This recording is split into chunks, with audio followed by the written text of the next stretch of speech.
노동자와 사용자가 임금과 근로시간, 그리고 복지 사항 등을 논의해서 정하는 게 단체 협약입니다. 노동자의 근무 여건을 개선하기 위해 반드시 필요한 제도인데요. 지난 2일 장애인 교사들과 교육부 사이에 처음으로 단체 협약이 체결됐습니다. 먼저 영상 보고 오겠습니다.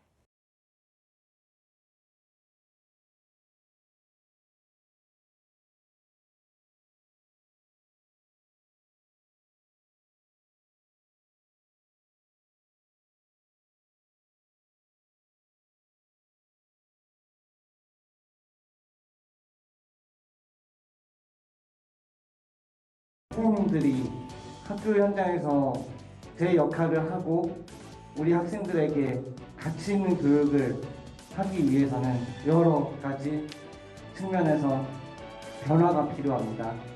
우리가 해낼 수 있으리라는 확신이 오늘 생겼습니다.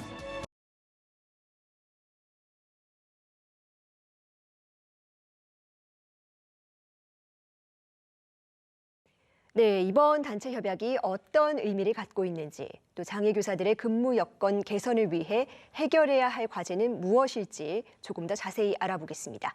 함께하는 장애인 교원 노동조합의 김헌용 위원장 나와 있습니다. 안녕하세요. 예, 첫 교섭이 열린 지 약 3년 만에 단체 협약이 체결이 됐습니다. 이렇게 시간이 오래 걸린 이유가 뭐였습니까? 네, 저희가 2019년 9월에 단체 교섭을 요구했는데요. 사실 2020년 초에 코로나19가 발발하면서 단체 교섭 시작 자체가 좀 연기가 됐었습니다. 그러다가 2020년 8월에 개회식과 함께 단체 교섭을 시작했고요. 23차례 실무 교섭을 거쳐서 오늘에 이르게 됐습니다.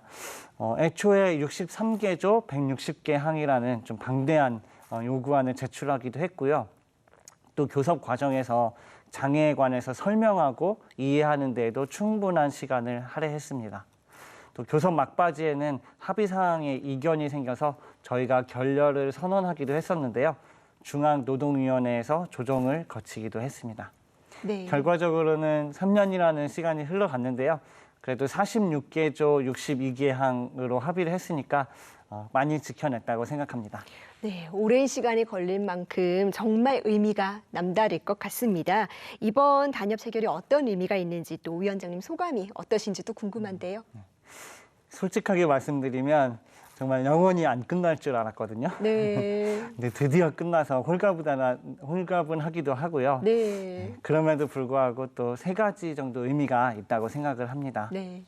첫째는 장애인 교원의 인권 보호에 큰 도움이 될 것입니다. 교섭 요구안의 그 조항 하나하나가 저희 사연과 경험이 다 얽혀 있어서요. 저희가 한 땀 한 땀 만들었는데요. 시각장애, 청각장애, 지체장애, 뇌병변 장애 등 다양한 장애 유형의 선생님들이 또 함께 만든 만큼 획기적인 인권 보호 수단이 될 것이라고 확신합니다. 둘째로는 기나긴 노동권 투쟁의 역사에서 매우 독특한 형태의 단체 협약인데요. 세계 어느 나라에도 정부가 장애인 교원의 근무 조건을 가지고 단체 협약을 단독으로 체결한 사례가 없습니다. 그동안 장애인 교원으로 구성된 노동조합도 없었고요. 그렇다 보니까 형식 면에서도 많이 색달랐는데요. 혹시 이 단체 협약서를 보여주시겠어요? 네.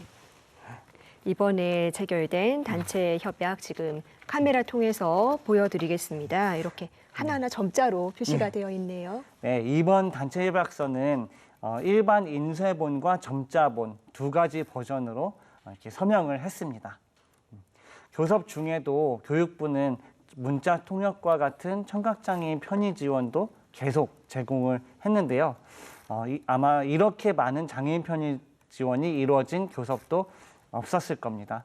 장애인 노동자도 얼마든지 사용자와 동등한 위치에서 교섭을 할 수 있다는 것을 보여줬다는 점에서 노동계 단체 교섭의 새로운 표준을 만들었다고 자부합니다. 마지막으로는 단협 자체가 또 곧 더 나은 교육을 의미한다고 생각하는데요. 장애인 교원이 안전하고 자유롭게 교육 활동을 할 수 있다면 학교의 교육의 질이 좋아지는 건 당연하고요. 그 자체만으로 학생들에게 다양성의 가치와 장애 감수성을 동시에 가르치는 본보기가 될 것이라고 생각합니다. 네, 굉장히 의미 있는 협약입니다. 이 단체 협약에 어떤 내용이 담겨 있는지도 소개 부탁드리겠습니다. 매우 포괄적인 단체 협약인데요. 핵심적인 내용은 5가지 정도로 요약할 수 있을 것 같습니다. 먼저 의무 고용 제도와 관련해서 장애인 교원 양성 그리고 임용 시험 제도 개선 내용을 담고 있고요. 두 번째로는 전보 전직 또 재활을 위한 병가 휴직 같은 인사제도 개선 내용도 담고 있습니다. 세 번째로는 이번 단협의 핵심 사항이라고 할 수 있겠는데요. 장애인 교원의 근무 여건 개선이 담겼습니다. 여기에는 지원 인력, 또 보조공학기기 제공, 장애물 없는 환경 조성, 또 학교 내 업무 분장에서의 차별 금지, 업무 시스템의 웹 접근성 보장, 교과서나 디지털 교과서의 접근성 보장, 또 인식 개선, 개인정보 보호, 성과급에서의 차별 금지 같은 다양한 내용들이 담겼습니다. 넷째로는 연수와 같은 전문성 신장 관련 내용이었고요. 또 마지막으로 이 모든 걸 교육부나 교육청만으로 추진할 수 없기 때문에 관계 기관과의 협력에 관한 내용도 담겨 있습니다. 네, 특히 이 근무 여건 개선 관련 조항이 눈에 띄는데요. 이 인력과 보조기기를 지원하는 내용이 담겨 있는데 그렇다면 지금은 제대로 지원이 이루어지고 있지 않은 겁니까? 네, 안타깝지만 좀 열악한 상황인데요. 네. 법적으로는 이런 지원을 정당한 편의라고 부릅니다. 대한민국의 모든 사용자는 이런 정당한 편의를 제공할 의무가 있는데요.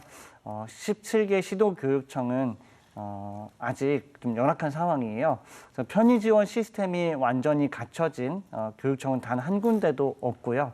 또 작게나마 실질적인 의미의 편의 지원 예산이 편성되어 있는 교육청도 5곳에 불과합니다.